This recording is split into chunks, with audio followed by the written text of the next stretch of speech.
Alright, so if you guys could hear me, let me introduce myself. My name is Stephen Pamorada from Chinoy Life. So you could call me Stephen all throughout this tour. Later down the road, I'll be joined by my teammates or slash my partners in crime for this activity. Okay, that would be Mike and Rich. I've been here probably because you guys are my neighbors in the district. Or number two, you've been joining us year in and year out, especially that we've been doing this for many years already, ever since 2015 by the way. So ang aim namin is to actually highlight this other side of Chinatown that's not usually tackled whenever people do tours in the Chinatown area. Okay, so we've been always talking about Binondo, but that other side called San Nicolas, and many people would usually think that area of San Nicolas is actually still part of Binondo. So let me somehow try to clarify things when we get down the road. Okay? It's maybe proper decorum now to begin our journey. So since we are expecting actually around 50 of you guys, a whopping 50 for this year. Okay? So, kasi previously, we've been doing these tours, like, we only had around 20 to 30 participants. But since there was a huge demand, or maybe some sort of interest for this activity, every Monday, Thursday. So again, thank you guys for your time to have your meaningful time on a lengthy season like this, no, to join us in this activity. Usually, in San Nicolas, you get to highlight architectural heritage vis-a-vis the food products where it's here in Binondo. But then again, I'm not a historian, so I'm just a lover, I would put it that way, a lover of the city of Manila, and then again, a resident of San Nicolas. Okay, along together with Binondo and a portion of Santa Cruz, San Nicolas is part of a bigger Chinatown section. So yes, when you say Chinatown, it's not just Binondo. Okay, it also includes San Nicolas and a portion of Santa Cruz, and even informally a portion of Tondo. But I'll not be speaking about that today. Maybe along the way if you want to hear more about it, when I'm a side note. Where there is Intramuros right here, and then right across the Pasig River, there's another bunch of land. It's basically an island also. So this is the area of San Nicolas. So San Nicolas, and then the other one is Binondo. Okay, so our journey starts here. By the time that when you get to Binondo Church, we're gonna cross the bridge. It's called San Fernando Bridge. So we're still right now technically at Binondo area because we're right beside Binondo Church. But again, when we cross San Fernando Bridge, where things are separated from Binondo and then San Nicolas through an estero, yung estero yung boundary. Yes, so we'll land at San Nicolas in just a bit. Okay, so ano ba yung story ng San Nicolas? It's a district then again that was separated actually from Binondo in 1894. So this is one important information. Maybe may quiz ako later. Okay, at may prize, ganyan. Okay, so but originally the name of San Nicolas was not San Nicolas. It was called Baybay. Could you please say the word Baybay?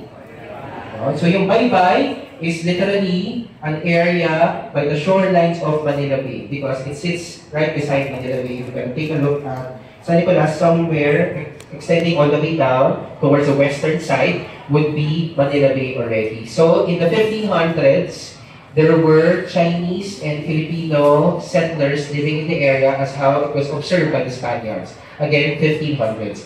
And then the Dominicans were assigned, again the Dominican order was assigned to actually convert the Chinese settlers here in Manila through Christianity. And that's the reason why they established the mission of Baybay in the year 1588. And this is where I would put it this way. San Nicolas, or the previously Baybay area, is actually the older section of Chinatown. So when people would say, and maybe let me ask you guys, if you've ever heard about this information that Binondo is the oldest Chinatown in the world. Yes or no? Have you heard of that? Okay, we could somehow extend it a little bit. That the concept of Chinatown could be extended even a little bit earlier, as early as 1587, when the Dominican order arrived here to convert again the Chinese Christianity, and when in 1588. The mission of Baybay was established on that side, that is present-day San Nicolas. Clear so far? And then imagine nyo, Binondo was only established in 1594. So it's even older than San Nicolas. So it's younger than San Nicolas. Again, 1588, Baybay, or the present-day San Nicolas. Binondo is 1594 pa. And then, Binondo Church, as how we see it today, originally was established in 1596. So talagang younger pa si Binondo than San Nicolas. So naintindihan niyo ba yung reason why we are trying to put things clear and like even highlight it even more that San Nicolas is actually the older sister of Binondo. I will put it that way. Clear pa ba so far? So what we were about to explore today. If you want to put in a more thematic sense, San Nicolas is actually the center of trade and revolution. Could you please say these words? Trade and revolution. Okay? The reason for trade is primarily San Nicolas is predominantly residential and semi-industrial. While Binondo, right here where we are at, together with Escolta, if you've ever been to Escolta, it's primarily financial and commercial. Okay? So, it's a place where people would place their storage areas, and even today, heading towards the Divisoria, there's a portion of which that's still part of San Nicolas. You get to see lots of tradings happening here and there. And even that happened all the way back during the Spanish colonial period. So that's trade. How about revolution? Have you heard about the 1896 Philippine Revolution? Okay, if you've heard of Bonifacio, Apolinario Mabini, Emilio Jacinto, and all these personalities, some of them may have stepped foot or at least lived in some portions of San Nicolas. In fact, the foundation site of the Katipunan, which was established in 1892, is actually located in San Nicolas, and I'll explain more of that in just a bit. And maybe you're wondering, ano pa ba Tondo? I'll explain later, okay? But it's actually San Nicolas. So, the birthplace of the revolution is somehow, we could put it, it's in San Nicolas. Clear so far? Now, in terms of architectural heritage, could you see the numbers? Kahit kasi maliit yung slide, no? What's the number here? 400 and? So this is a basic or rough number of the heritage structures that is listed in the Registry of Heritage Sites of the City of Manila. So it's actually broken down into districts. The first in ranking for the most numerous of heritage structures in the City of Manila is Santa Ana. Have you ever been or have you heard of Santa Ana? Okay? And then second in ranking would be San Nicolas. Okay? So a huge concentration of heritage structures can be found in those two districts, Santa Ana and San Nicolas. But in San Nicolas, I would somehow highlight that it's primarily more Spanish colonial than American colonial. The structures are in San Nicolas. While in Santa Ana is primarily American colonial. So I would put it in this way, it's older. Many buildings that you'll see later is older than the ones in Santa Ana. Although, of course, you get to see also some collections of heritage structures that are somehow coming from the American colonial period. Okay? So, here, Santa Ana is 88, San Nicolas is 78. So, madami-dami siya, but this is just a rough number. In my thesis, again, mas marami pa ako na-ilista. No? And, although marami ako na-ilista, this is the thing. Many are actually bowing down to modern development. And that's the reason why we're doing this annual panata. To check out, not just us, but together with you guys, what is happening in San Nicolas. Because many of the buildings have succumbed in favor of modern development, and we don't want to happen. We don't want that to happen. We are also dealing with some policy-making activities with the government to save buildings in San Nicolas. At the same time, we need a bigger, I would say, parang support system. And that would come from you guys if you ever post your pictures and stories in social media highlighting the essence of San Nicolas through this tour. Is that okay? That is just a small favor perhaps that maybe at least take pictures and post it on social media talking about the essence of the architectural heritage of San Nicolas. Okay, so are you guys ready to walk now? Okay, so let's make use of the air-conditioned room here. So sabihin ko na yung some of the talking points right here. And then when you get down the road, point ko na lang, tapos picture na nila lang. Okay? So, we'll begin our discussion points by highlighting, still in the Binondo side, no, this structure that's actually mentioned in one of Dr. Jose Rizal's novels, El Filibusterismo. This is what we call the Pansiteria Macanista de Buen Gusto. So this is the present day Baseco that used to be the quarantine site for the Chinese coming to the Philippines. Gets no? Near ba so far? And then upon the completion of that disinfect parang quarantine and then yung disinfecting activities, they would be transported from here and then into the Pasig River and into this estero behind this fire station where again we cross this bridge where there's an estero, and then they would land particularly at this area, this foot of the San Fernando Bridge. Okay? Here ba so far? And this is the landing site, basically. There are certain surnames which are difficult to spell in English, like this surname here. And it's up to the immigration officer to spell it in English. Diba? For example, you say Tan, it's T-A-N. You won't make a mistake there. Or Lim, L-I-M, right? But this surname, guess what? Its pronunciation doesn't have a vowel. It's Tseng, okay? So, yung spelling niya came out using all the vowels in English, A-E-I-O-U. So may kilala akong Chang, may Ching, may Cheng, may Chong, may Chung. And it's all just one surname actually. Okay, that's another street. It's called Ilang Ilang. Okay, so if you know the flower Ilang Ilang, this is where they would extract an oil that's used for perfume. No, yung Ilang Ilang. No, so there was also a prevalent industry for ilang-ilang scent on that particular street. And by the way, parang one side note, no, today patented na ng ibang bansa yung ilang-ilang scent na yun. Would you know what famous perfume brand yung nag-patent now? Ilang-ilang. That's why we could no longer produce it commercially here in the Philippines. Have you heard of this name? Jose Ignacio Paua. Have you heard of his name? Jose Ignacio Paua. So this guy, by the way, is a general during the 1896 revolution and towards the First Philippine Republic. And then he was the leader of the arsenal in Imus, Cavite. Pero dito siya nag-apprentice as a blacksmith in Habaneros Street. So kumbaga, again, a note about Philippine Revolution. Again, there used to be these personalities that would either live or work here within the district, and one of which would be Jose Ignacio Paua, which, by the way, is the only full-blooded Chinese who ever fought in the Philippine Revolution. Okay? Yes, there was one Chinese who ever fought alongside Filipinos during the Philippine Revolution, and that is General Jose Ignacio Paua. Okay, clear ba so far? First time to know about this. Chetong. Okay, Mao is a surname. And traditionally, the second character is a generation name. The third character is your name. Generation name means everyone in your generation, your brothers, your cousins, they use that surname. That's the same character. So the last one is your name. Now, during the Spanish times, they want you to be Catholic. So when they baptize you, they change your surname. So you're not just a Tan, you're not just a Chua anymore.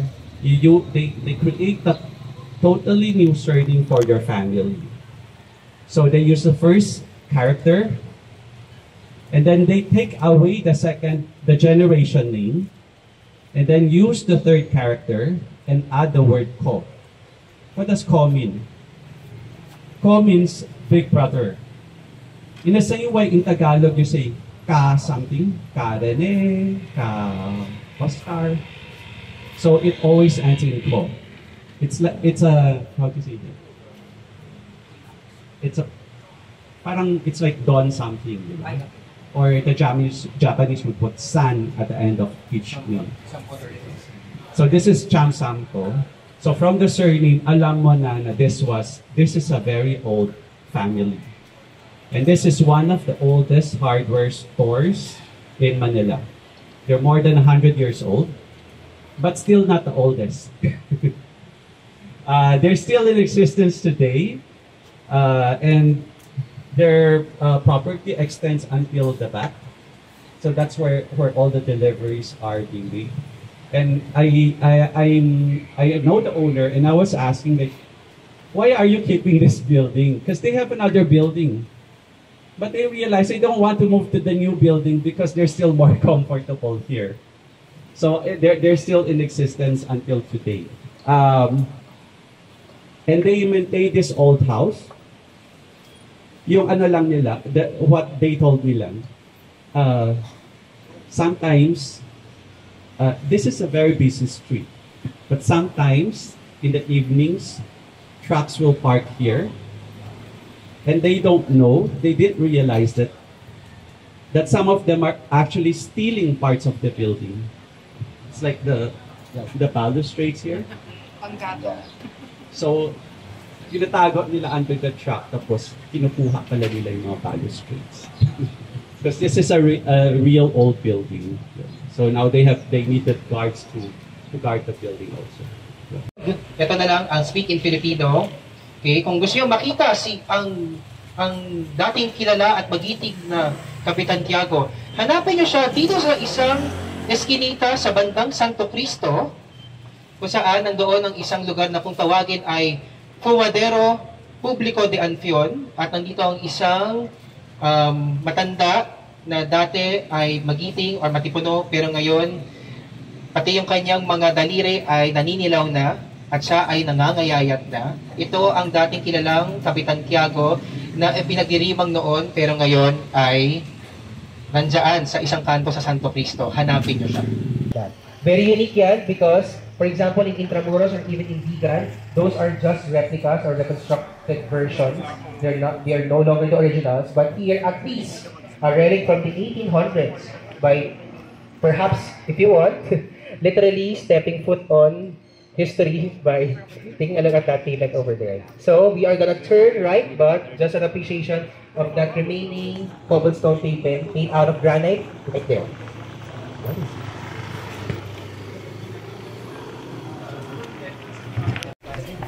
Alam ko. Yeah, don't be afraid to step foot on it.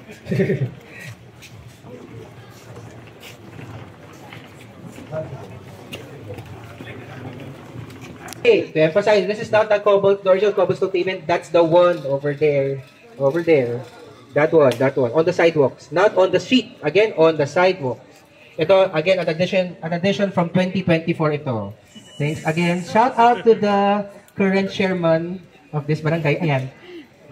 Jeff Lau. Siya yung nag-add nito. Okay. He's also the chairman of the Manila Chinatown Barangay Organization. That's why. He does projects here and there. No? Again, hindi ito, yun nandiyan. You see it? Okay. Just to clarify. Okay, please put your attention towards that side. Please, wave your hand na lang, okay? Please say hi to Rach, my other partner in crime for this activity. And she's also a neighbor of mine here in San Nicolas. This is really our advocacy, no, to again highlight the essence of our neighborhood. And again, we are glad to have you here in our neighborhood. So, we're right here at the street called San Nicolas.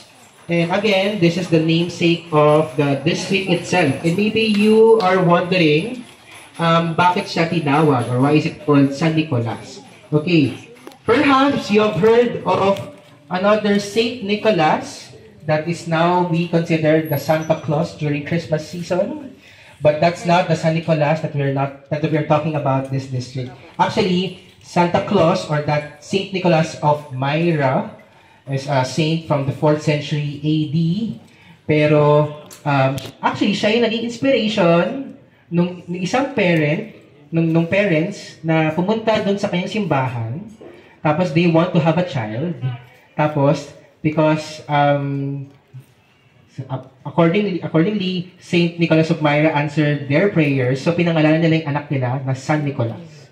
And this San Nicolas eventually became this 13th century saint, which is the patron saint of the sick, of sailor, and even the souls in the purgatory. San Nicolas de Tolentino.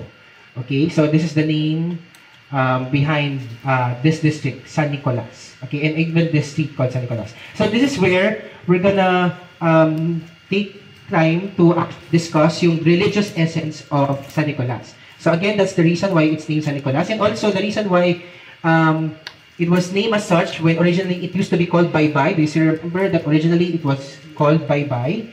It's because there was a story back then, and I think this was just a legend, but there could be some truth in it. But basically, along Pasig River, there was a Chinese boatman who does not believe in Christianity, but because of some certain circumstance, his boat capsized, so he almost drowned. And when he passed by one of the chapels of San Nicolas de Tolentino at the area of Mandaluyong, he cried, "San Nicolas, help me! San Nicolas, help me!"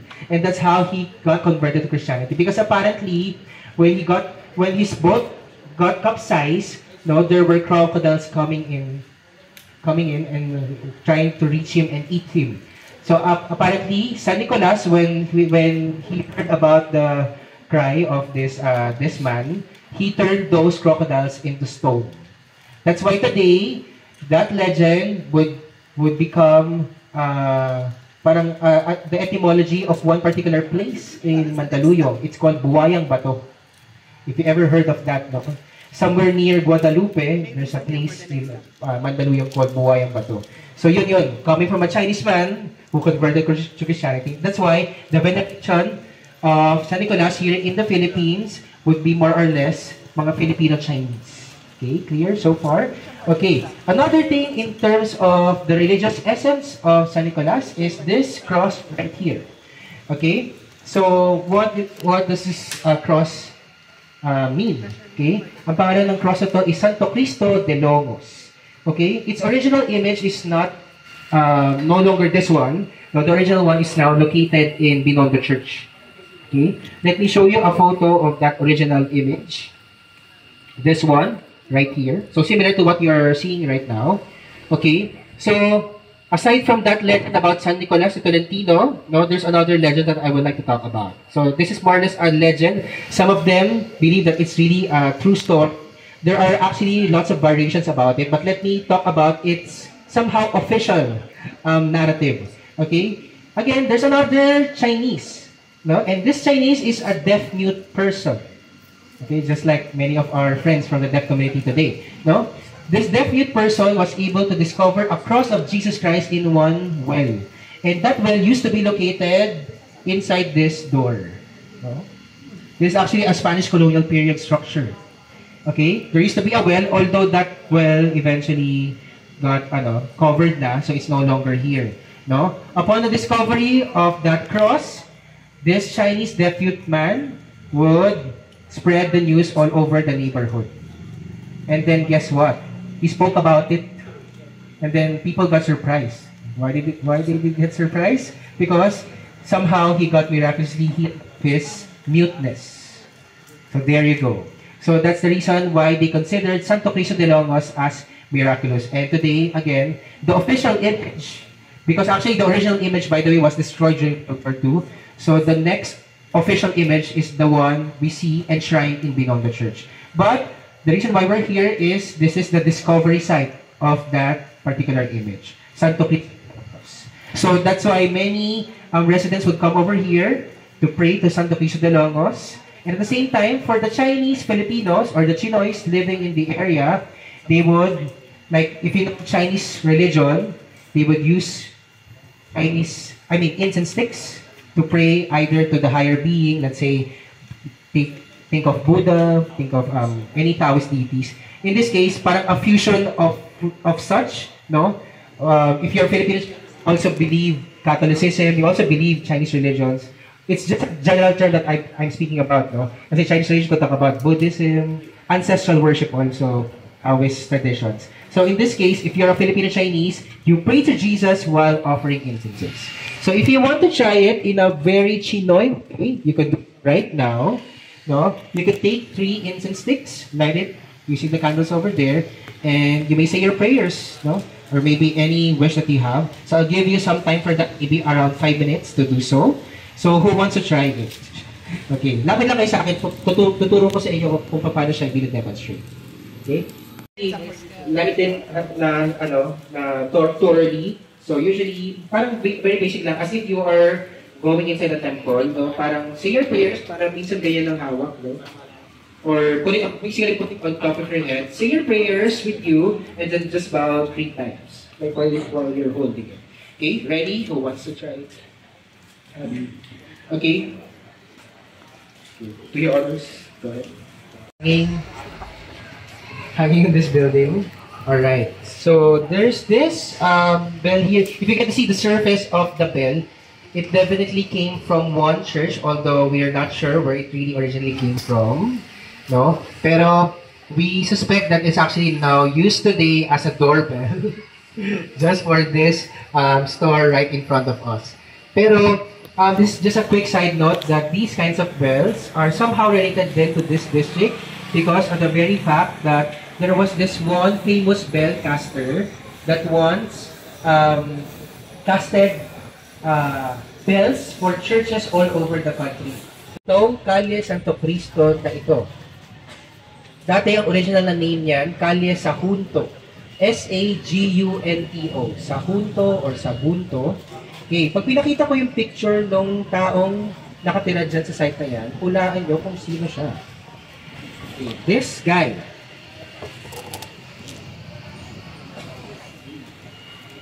Sino siya? And the father of Philippine Revolution, Andres Bonifacio. Particularly 11D sa Punto Street. Para sure talaga tayo kung saan siya located, no? Okay, saan siya nakatira. Na-mention yon, yung address na yon in one of the correspondences with his wife, Gregoria de Jesus. 11D sa Punto Street. So itong kale na to. Meanwhile, there's another street. Do you see the Philtrust Bank on that corner? Yung may yellow na building dyan. Pinakatira pang another revolutionary dyan. Actually, dyan siya pinanganak. That's where he was born. Okay, this guy, Macario Sakay. Have you heard of him? No? So, it is also considered among the unofficial presidents of the Philippines. No? And he was born in Tabora Street. So, ito lang naman yung Tabora Street. So, somewhere there, mabili na lang tayo sa kayang place dyan, particularly in history. Siya pinanganak. Okay? So, Andres Bonifacio, Macario Sakay. No? Now, ang gusto kong i-emphasize is itong main point na to in relation to this building and itong kalye na ito. Nakapangalan itong kalye na to sa isang revolutionary. Ang pangalan niya, si Marcelino de Santos. That's why this street is called M. de Santos Street. Okay? It's actually named after this guy. So, Marcelino de Santos. He was a lawyer and he owned a large parang amount of parang agricultural land in the area of Nueva Ecija, Tarlac, Pampanga, the central Luzon area. See? Pero, in history, he used to serve as a lawyer in the Real Audiencia de Manila, 30 structure called Ides Oraca Building. And by the way, we have a particular page related to it. So, Ides Oraca Building, why is that so? Yung third floor, again, may whites. Pag tinignan nyo yung like birth certificate ng mga anak niya, merong ibang anak doon from the same year but different mother. So baka si Isidore de Santos is how he did it, no? Punta mo lang sa first floor, balikan kita, punta mo lang sa second floor, tapos after 9 months, may anak doon sa each floor. Yes, nyo. So that's Dr. Isidore de Santos, doctor to the heroes, and the guy behind the Ides Oraca Building. Here pa ba so far? Learning. Yun lang yata yung mga gusto nyo, mga chismisan eh. Okay, so I'll give you time to take a picture of the structure. You can come closer somehow. Give you 2 minutes for that. Then after which, again, we're no longer gonna go to the foundation side of Katipunan. That's why I just emphasize it right here. Pero for reference, no?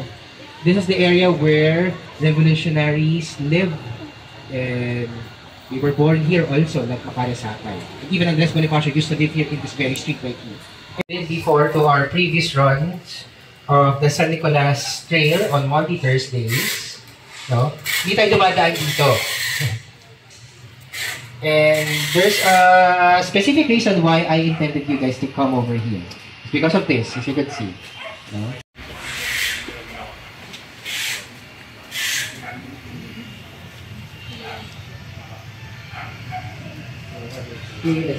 This is just a quick stop over here, no? Caballero Street, no? And I would like to point out again, Republic Act 10066. So may batas tayo that talks about preservation of cultural heritage here in the Philippines. And ang gusto ko lang i-point out, there's actually a criteria so that one structure can be considered a heritage site. One criteria is if your building is actually a work of a national artist. May mga kilala ba kayong national artist by any chance? Kung may nabanggit na kilala, no, na national artist man for film who just passed away yesterday, if you know who she is. Si Nora Honor. Pero there are also some national artists for architecture who design heritage structures, no? So let's say Leandro Locsin, Juan Actil, Francisco Manyosa, and so on. Pero another criteria aside from being a work of a national artist is if your structure is dating at least 50 years of age or older. So with these buildings around San Nicolas, including this one in front of us, definitely this falls under the criteria that it is a heritage structure.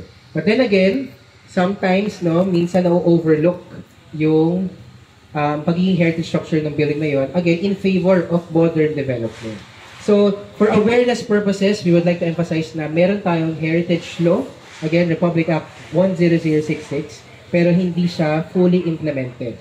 In the local level, supposedly, they need to map out yung mga streets ng kanilang city and document yung mga structures within their jurisdiction. It's just that hindi siya very comprehensive. That's why at the level of the advocates like me, no, that's what we try to do on a volunteer, parang voluntarily na lang namin siyang ginagawa. Tapos yung list na yung binibigay namin sa government. Kasi just to augment yung kakulangan ng workforce of the government to actually map out and document these kinds of structures. So, by documenting these structures, it serves as a representation or representative structures that they came from the American colonial period or Spanish colonial period. In this case, Spanish period ito, no? Old na. So, gusto ko lang i-gauge yung inyong feelings or emotions upon seeing the structure. Are you happy with what you're seeing right now? Or are you sad about it? Happy, ganyan, sad pag ganito. Can I see your approval or disapproval? Okay? So, unti-unti, nawawala itong mga structures na to. And that's the reason why we kept on doing these kinds of parang time travels or explorations on a Monday, Thursday so that we could assess the streets of San Nicolas if these buildings are still existing year in and year out. Actually, marami sa mga namamanata katulad nila Ate Febe, sila Ate Mabel, no? Nakita nila marami nang dinemolish. And if kayo, nakikita nyo ngayon another perhaps casualty in the years to come. So, yun lang. I would just like to emphasize this. C-A-M-A-R-I-N, Kamari.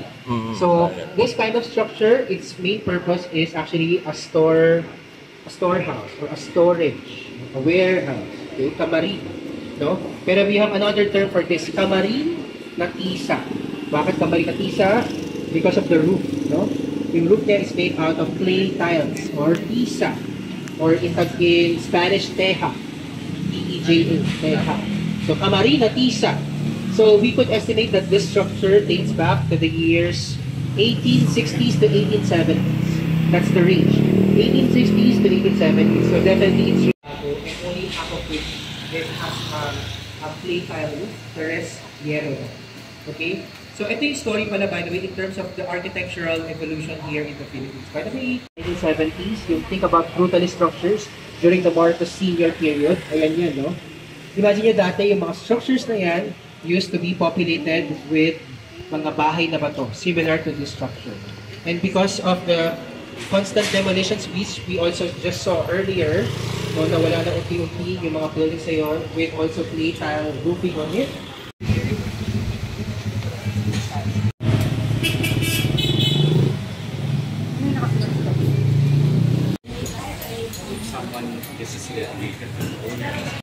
What's your 1930s? 1930 or 1990?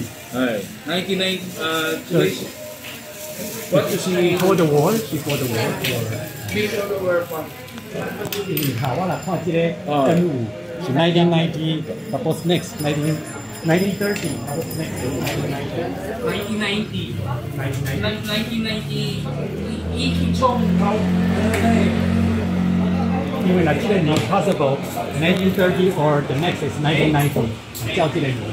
1990一冲这个拍我一冲1990，我就是三 generation 咯，我是第三。Pero before 1990没人啊。Before 1990有咯。啊，so 这个是1990冲，这个年。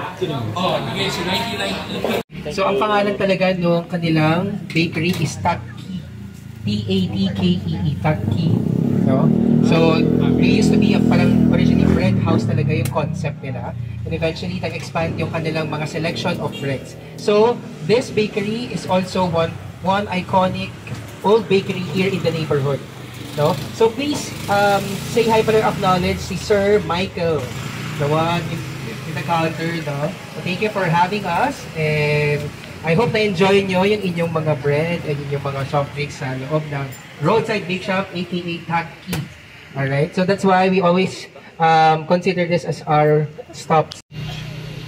Parang iba yung function niya. Kasi you've seen all over the neighborhood, maybe it's a shop house or a residential structure. But in this case, it's actually an institution of sorts. Pero let me take it back to one important parang class system back during the Spanish colonial period.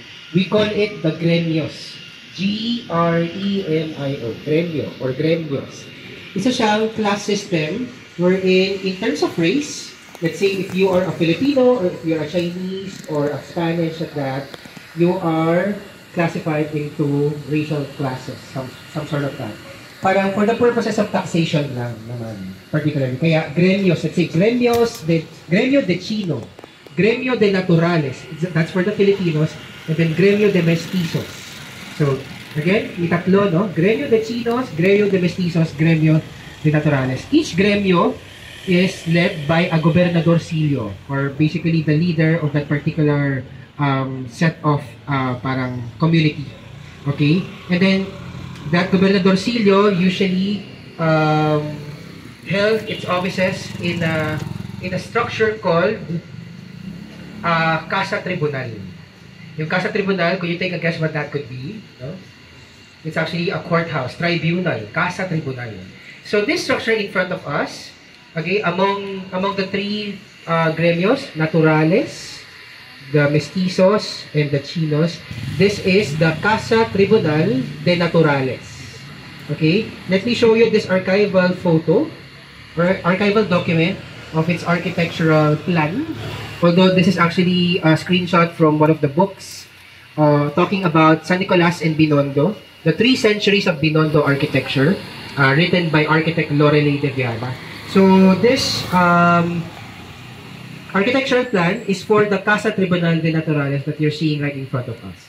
So according to the notes here, it was actually estimated to be built around, I mean, its construction started around 1882 and it ended somewhere around 1890s. If you could see yung parang pediment on top of it, yung parang triangular part, in this architectural plan, it's supposed to be more elaborate. But in nag-o-office yung gobernadorcillo for the Naturales.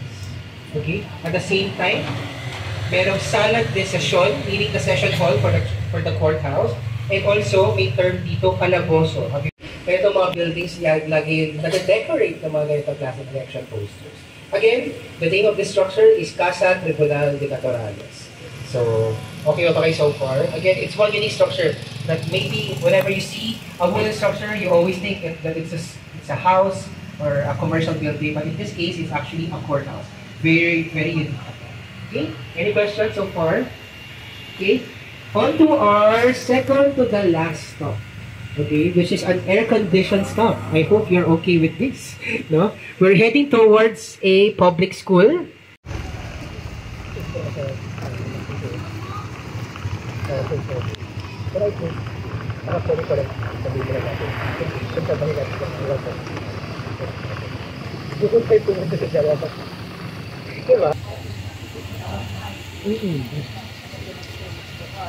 Hindi, yun yung may pasin.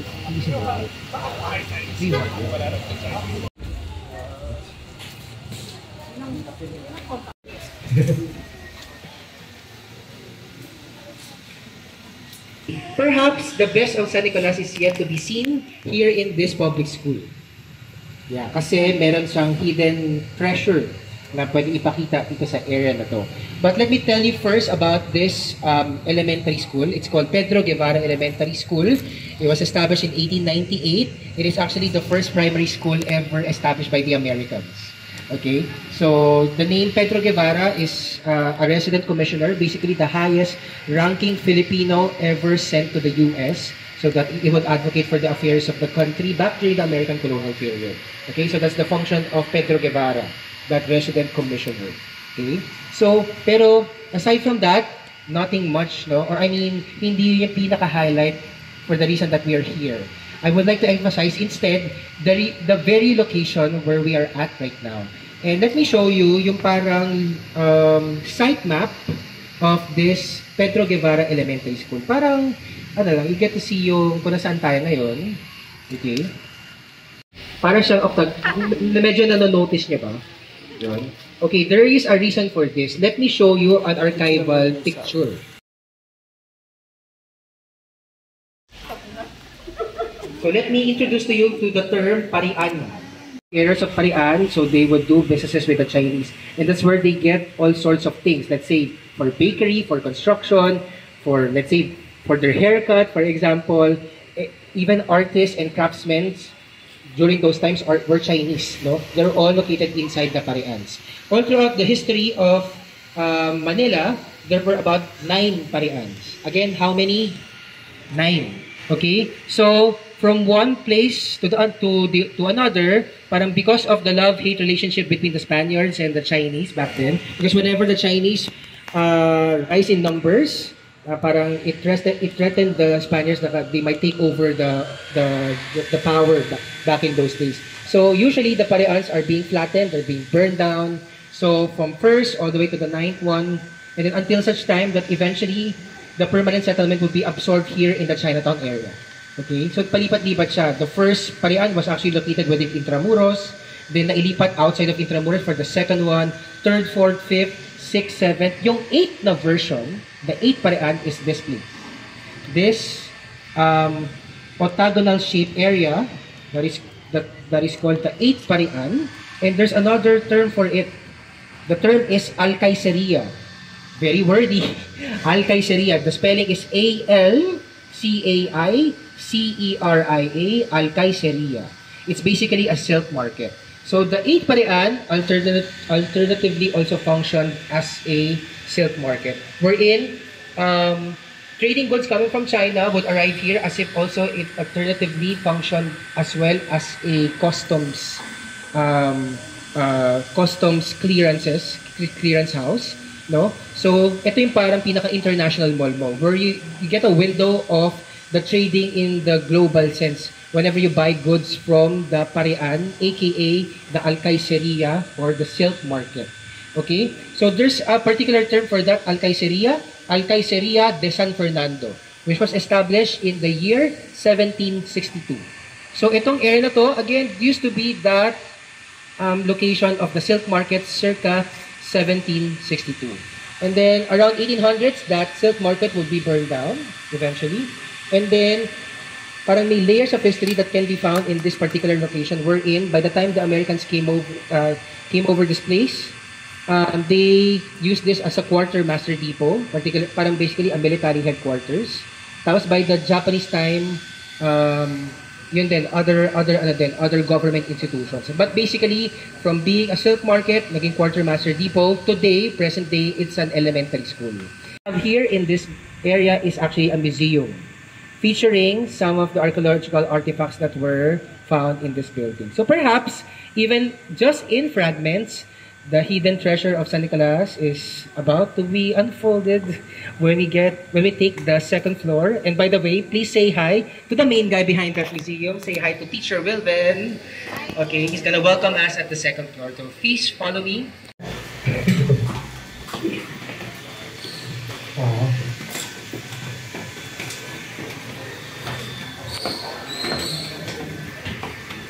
Naman yung mga nakarang araw.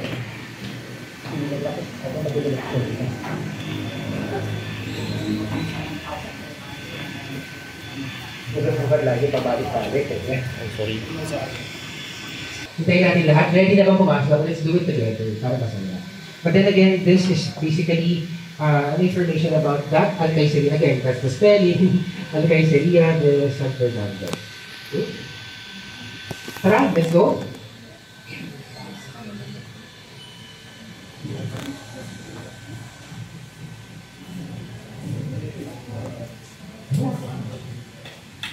Okay?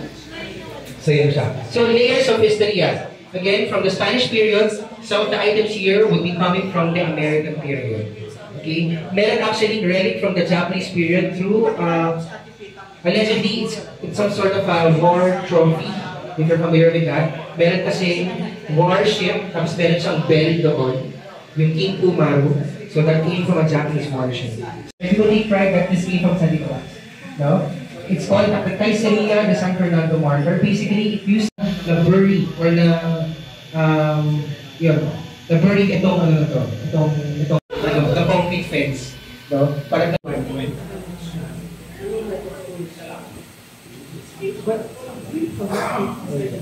basically, ano lang, contact nila. Kasi siya naman yung custodian nito. So usually on Facebook, message siya. Only basically.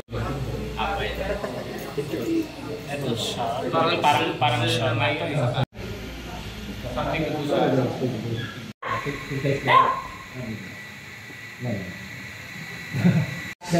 General Antonio Luna, if you know who he is. Do you guys know who General Antonio Luna is? Yes or no? Or do I still need to explain who he is at this point? No? But basically, again, General Antonio Luna is one of those commanding general, or he is the commanding general of the Philippine Revolutionary Army. No? So, hindi dito yung kanyang residence talaga. Ito ay kanyang birthplace lang.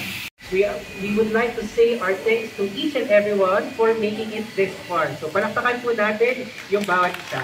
On a Monday, Thursday, at